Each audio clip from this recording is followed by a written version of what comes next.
ওম নমো মহামায়ে মহাভোগে দাইনি হুম ফট স্বাহা। নমস্কার, আমি ভৈরবনাথ। আজকে আমি যে বিষয় নিয়ে কথা বলবো সেটি হলো মোহন বশীকরণ। প্রথমে আসি, বশ করা মানে কি? কাউকে বশ করা মানে তাকে নিয়ন্ত্রণ করা, অর্থাৎ একজন সক্রিয় ব্যক্তি যা করত তাকে তা না করতে দেওয়া। মোহন বশীকরণ এমন একটি বশীকরণ যার দ্বারা খুব দ্রুত ফল লাভ করা যায়। আপনি চান সে সারা জীবন আপনার উপর বশীভূত হয়ে থাকুক।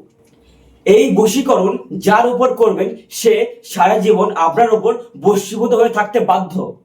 তাহলে এই ভিডিওটি আপনার জন্য, স্ক্রিপ্ট না করে দেখতে থাকুন। এটি শুধু প্রেমিক ও প্রেমিকাদের জন্যই নয়, আরও অন্যান্য ব্যক্তিদের জন্য এটি কার্যকরী।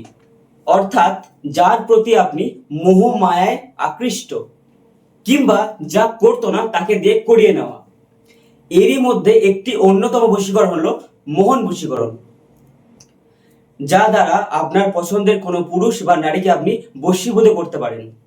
যেমন ধরে নিন আপনি কাউকে পছন্দ করেন, সেটা হয়তো কোনো পুরুষ বা নারী। আপনি তাকে বহুদিন থেকে পছন্দ করেন, অর্থাৎ আপনি তার মায়া আকৃষ্ট, তাকে বলতে পারছেন না বা বোঝাতে পারছেন না। হতে পারে সে আপনার স্কুল, কলেজ বা পুরুষ অথবা নারী, আপনি তার মোহে আসক্ত। আপনি তার যতই কাছে যেতে চাইছেন সে আপনাকে উপেক্ষা করছে বা এড়িয়ে যাচ্ছে। তো তাদের ক্ষেত্রে এই বশীকরণটি কার্যকারী বলে মনে করা হয়। যদি কোনো তন্ত্র সাধক দ্বারা এই কাজটি করানো হয় তাহলে 7 দিনের মধ্যে উক্ত ফল লাভ করা যায়। যদি এই কাজটা আমার দ্বারা তারাপীঠে এসে করাতে চান তাহলে সরাসরি নিচে দেওয়া নাম্বারে ফোন করুন এবং বিস্তারিত জেনে নিন। আপনারা সবাই ভালো থাকবেন।